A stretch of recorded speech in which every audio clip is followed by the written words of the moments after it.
Welcome to the Overflow Mindset Group. Hopefully, you're experiencing overflow in your life. Today, we're going to talk about crypto, particularly about the Ethereum merge that's occurring. As you know, Bitcoin is pretty much the number one market cap coin that there is in network, and then there's Ethereum. Ethereum is the second or the first altcoin, but the second largest market cap uh, of crypto. Ethereum is not just a coin, though. Ethereum is also a network upon which many DAPPs or decentralized applications are built upon. But one of the things that has been an issue with Ethereum is the cost of the what he referred to as gas fees. They're quite high to transfer, value across the network. So, in response to that, basically what they're doing is converting from proof of work, which is where you have miners involved, but that's very power intensive. It's also very costly to do that. So they are moving over to proof of stake, which would just be, for those who have a lot of Ethereum, they would run a node basically, and they would validate the transactions through those nodes. So large institutions like Coinbase, maybe BlackRock, and some of these others probably have large positions in Ethereum, and they would be eligible to become nodes, with the amount of Ethereum that they have, and they will receive fees associated with that. So what we're really expecting as this merge unfolds, where they move from proof of work to proof of stake, we're basically expecting that there'll be a lot of volatility on the price of Ethereum. So for the next few days, I would definitely watch the price of Ethereum, whether it's going up or down. There'll be quite a bit of activity associated with it in my anticipation of what might happen with this. This is something that's somewhat unprecedented, to switch from proof of work to proof of stake on such a large and widely used network and token.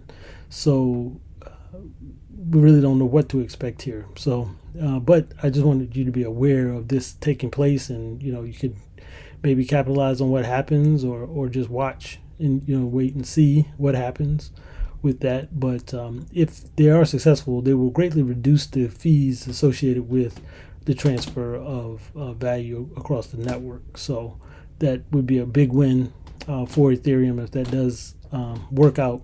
But in the mean or interim time, as everybody gets on this network, starts to use it more, if the bugs are found, different things like that, the price and the volatility could be pretty substantial. So definitely keep your eye out for Ethereum. So looking at the chart here, this is the daily chart. So we're just looking at, again, the normal process that we look at. We're underwater, as everything really is underwater, but we did have some upward movement above the 50-day moving average. We're looking at these kind of trend line breaks right now. We're looking at this moving upward. At the current time right now, it's below this trend line that we drew here, so we're waiting for either a breakout of that or continuing to go down from here. But ultimately, we would expect to break up and move sort of upward. Again, the amount of volatility that may occur is the big question mark here. So definitely keep your eye out for this. Let's jump over here to Bitcoin. It moved up out of this channel. I guess that it was kind of in this channel here. It moved out of it, but then it came back into that channel, hit the bottom, started moving back up, hit the top here. Looks like it's having some reaction to the top of this channel, but we do have our 50-day moving average here, which it is just now above. So the question is, will this hold its support for Bitcoin? Again, Bitcoin should not be negatively impacted by what happens with ETH as much, but it is notable to watch this, because if people are trying to on-ramp or get into Ethereum, they may purchase Bitcoin as well in order to eventually swap that for Ethereum if that's what they intend to do. But we expect some more volatility as we continue into the rest of the week. So definitely look for that. But as far as support, we found support again at 20,000.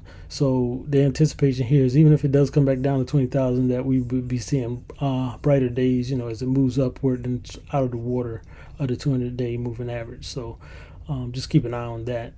So I'll just sort of end it there. We can look at the total market cap. So this is the total market cap. So we're looking at about $1 trillion in the crypto market. So that's just something to keep in mind as far as that is concerned. Generally, I look at the total market cap to kind of get a feel for what the other coins might do. If the total market cap goes up, these other coins could be going up as well. So, at any rate, Overflow.